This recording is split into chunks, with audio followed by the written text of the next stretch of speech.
नमस्कार साथियों। आगे टॉपिक करते हैं थर्ड चैप्टर के। अब तक हमने मेटल्स की प्रॉपर्टीज़ पढ़ ली थी। अब आगे बात आती है नॉन मेटल्स की। In the previous class you have learned that there are very few non metals as compared to metal. ये कह रहे हैं कि जो नॉन मेटल है ना वो कम होती हैं, मेटल ज़्यादा होती हैं।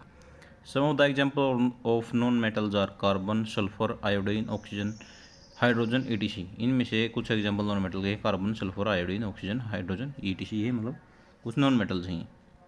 The non-metals are either solids or gases except bromine which is a liquid। जो नॉन मेटल होती हैं या तो वो सॉलिड होती हैं या गैसेस होती हैं, लेकिन एक्सेप्शन है उनका कौन सा? ब्रोमीन। ब्रोमीन क्या है कि लिक्विड है। Do non metals also have physical property similar to that of metals. क्या नॉन मेटल्स की प्रॉपर्टी सिमिलर होती है मेटल की तरह? ये कह रहे हैं on the basis of the observation discuss the general physical property of metal and non metal in the class.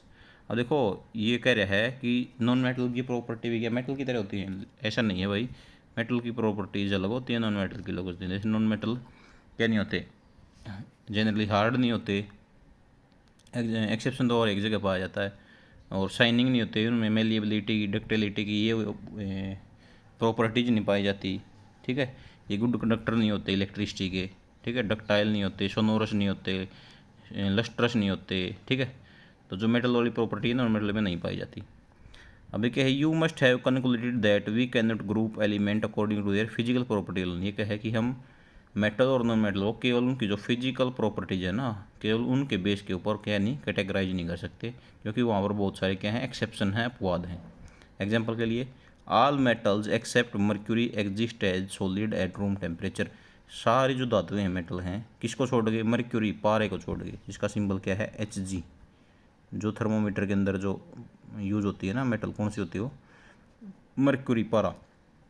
सारी मेटल केवल किसको छोड़ के? मर्क्यूरी को छोड़ के सॉलिड है रूम टेम्परेचर के ऊपर, लेकिन जो मर्क्यूरी क्या है? लिक्विड है।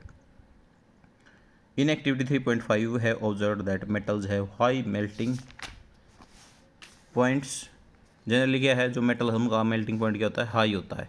But gallium and caesium have very low melting point. लेकिन गैलियम और सीजियम दो ऐसी मेटल हैं जिनका जो मेल्टिंग पॉइंट हो कम होता है। These two metals will melt if you keep them on your palm.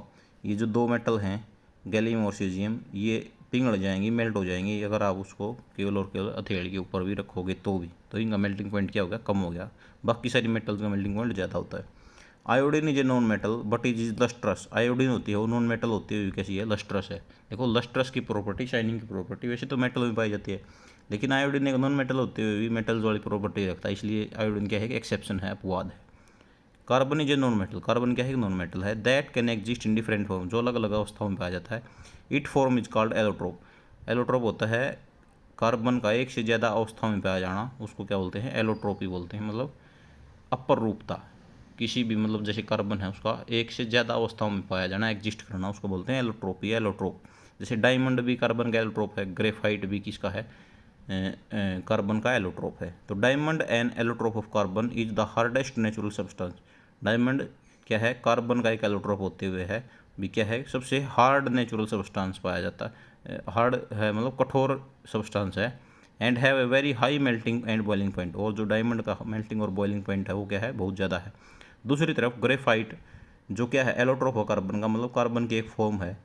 Another allotrope of carbon is a conductor of electricity. ये क्या है? एलोट्रोप कंडक्टर ऑफ इलेक्ट्रिसिटी, मतलब इलेक्ट्रिसिटी को अपने अंदर से पास होने जाता है। ग्रेफाइट की क्या बनाते हैं? पेंसिल का जो खत होता है ना, जिसे हम लिखते हैं, वो ग्रेफाइट का बना होता है। एल्कली मेटल्स, जैसे एल्कली मेटल कौन सी होती हैं? लिथियम, सोडियम, पोटासियम, इनको बोलते हैं एल्कली मेटल्स। आगे पढ़ेंगे एल्कली क्यों बोलते हैं। और सो सॉफ्ट, ये इतनी मुलायम होती हैं that they can be cut with a knife. मतलब इनको किससे काटा जा सकता है? चाकू से काटा जा सकता है। देखो जनरली मेटल्स क्या होती हैं? हार्ड होती हैं, हमने पढ़ा था, जैसे आयरन होता है, ये सारी हार्ड होती हैं। लेकिन एक्सेप्शन क्या है? लिथियम, सोडियम, पोटासियम जो एल्कली मेटल हैं वो सॉफ्ट होती हैं, उनको किसकी सहायता से काटा जा सकता है? नाइफ, चाकू की सहायता से काटा जा सकता है। They have low density and low melting point. और इनके जो डेंसिटी मेल्टिंग पॉइंट वो भी कम होते हैं, किसके? लिथियम, सोडियम, पोटासियम के। Element can be more clearly classified as metals and non metal on the basis of their physical property, sorry chemical property.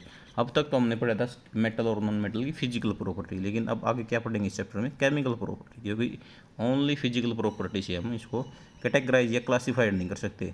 इसलिए आगे हम किसके बारे में पढ़ेंगे, मेटल और मेटल की केमिकल प्रॉपर्टी क्या है। अब एक बार देखो मेन बात देख लेते हैं कॉपी के अंदर भी। जैसे ये हैं नॉन मेटल्स। अब बात आती है नॉन मेटल्स की। नॉन मेटल को क्या कहते हैं, अधातु। अब देखो, दे आर नॉट डक्टाइल। एक तो ये डक्टाइल नहीं होती, जैसे मेटल होती है ना, इनकी वायर्स खींची जा सकती, इनकी नहीं खींची जा सकती। दे आर, जेनरली लिख लेना है, जेनरली का मतलब आमतौर पे, क्योंकि एक्सेप्शन तो हर एक में पाए जाते हैं। They are generally not malleable. Malleable भी नहीं होती है, मतलब इनकी सीट भी नहीं बनाई जा सकती। Third, non metals are generally solid and क्या था, solid and gaseous जो इन नॉन मेटल है, सॉलिड और गैस होती हैं जनरली, मतलब आमतौर पे। एक्सेप्शन क्या था, ब्रोमीन था, वो आगे पढ़ेंगे एक्सेप्शन के अंदर। फोर्थ क्या था, दे या दीज लिख लेते हैं, दीज आर नॉट सोनोरस नहीं होती, मतलब साउंड पैदा नहीं करती किसी हार्ड सरफेस से टकराने के बाद। पांचवा क्या है, these non metals are not have shiny surface. ये तो क्या थी कुछ, मतलब ये आ जाए भी, प्रॉपर्टी लिखनी आ जाए नॉन मेटल की, तो ये हम लिख सकते हैं बातें कि डक्टाइल नहीं होती, मेलिएबल नहीं होती, अच्छा सॉलिड और गैसेज होती हैं जनरली, और सोनोरस की प्रॉपर्टी नहीं होती, इनमें शाइनी नहीं होती। अब बात आती है एक्सेप्शन की। एक्सेप्शन या अपवाद, मेटल नॉन मेटल दोनों में एक्सेप्शन पाए जाते हैं। जैसे पहला क्या था, फर्स्ट हमने पढ़ा था कि सारी मेटल्स मरक्यूरी के छोड़ के क्या है, सॉलिड है रूम टेम्परेचर पे। सारी जो all metals are solid at room temperature, ऐसे लिखना अगर पेपर में आ जाए तो। All metals are solid at room temperature, सारी जो मेटल्स हैं रूम टेम्परेचर पे क्या है, सॉलिड है, एक्सेप्ट मरक्यूरी। मरक्यूरी क्या है, मेटल होते हुए भी क्या है, सॉलिड नहीं है, लिक्विड है। Except mercury which is liquid. और इसका यूज़ पूछ लिया जाए तो थर्मोमीटर के अंदर जो लिक्विड होता है वो कौन सा होता है, मरक्यूरी, पारा होता है, पारा बोलते हैं इसको। इसका सिंबल होता है Hg, सिंबल ऑफ मरक्यूरी। अच्छा, सेकंड क्या एक्सेप्शन था भाई, सेकंड था iodine is a non metal but it is lustrous, मतलब शाइनी सरफेस होता है, मतलब शाइनी होती है, चमकदार होती है आयोडीन, नॉन मेटल होते हुए भी। वैसे मेटल की प्रॉपर्टी होती है लस्ट्रस, लेकिन नॉन मेटल होते हुए भी आयोडीन क्या है, शाइनी सरफेस रखती है या चमकदार होती है। अब क्या है, कार्बन है, जैसे carbon is a non metal. Carbon क्या है, एक नॉन मेटल है, और इसकी क्या पाए जाते हैं, एलोट्रोप पाए जाते हैं। इट हैज़ मैनी एलोट्रोप का मतलब किसी, जैसे कार्बन का एक से ज़्यादा अवस्थाओं में पाया जाना, एक से ज़्यादा फॉर्म में एग्जिस्ट करना कार्बन का, उसको क्या बोलते हैं, एलोट्रोपी। जैसे एक तो डायमंड है, डायमंड क्या है, हार्डेस्ट सबस्टांस, सबसे कठोर सबस्टांस है, जो किसका एलोट्रोप है, कार्बन का एलोट्रोप है। और ये क्या है, वेरी हाई, इसका क्या है, वेरी हाई मेल्टिंग पॉइंट। और ये क्या है, इलेक्ट्रिसिटी का इंसुलेटर है, मतलब इसके अंदर से क्या नहीं होता, इलेक्ट्रिसिटी पास नहीं होती डायमंड के अंदर से। लेकिन दूसरी तरफ on the other hand graphite भी किसका एलोट्रोप है, which is an another allotrope of carbon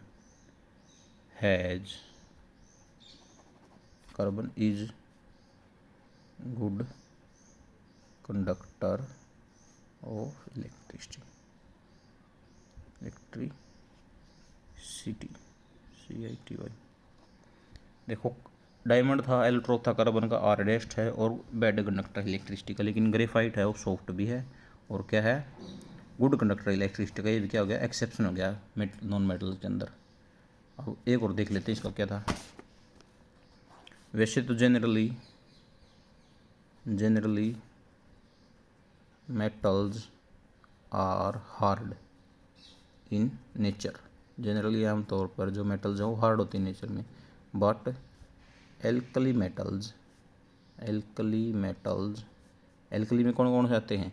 एक तो आता है लिथियम, एक आता है सोडियम, इनकी सिंबल लिख रहा हूँ, एक पोटासियम। ये क्या है सॉफ्ट और soft and can be cut with the help of knife. मतलब जनरली आमतौर पर मेटल्स हार्ड कठोर होती हैं, लेकिन एल्कली मेटल जैसे लिथियम, सोडियम, पोटासियम सॉफ्ट होती है, उनको चाकू की सहायता से भी काटा जा सकता है। तो ये भी क्या हो गया एक्सेप्शन हो गया। ठीक है, ये बातें थी भाई। चलो ये बेसिक बातें थी नॉन मेटल्स की और उनके एक्सेप्शन के बारे में। आगे पढ़ेंगे केमिकल प्रॉपर्टी नेक्स्ट वीडियो के अंदर। Thank you.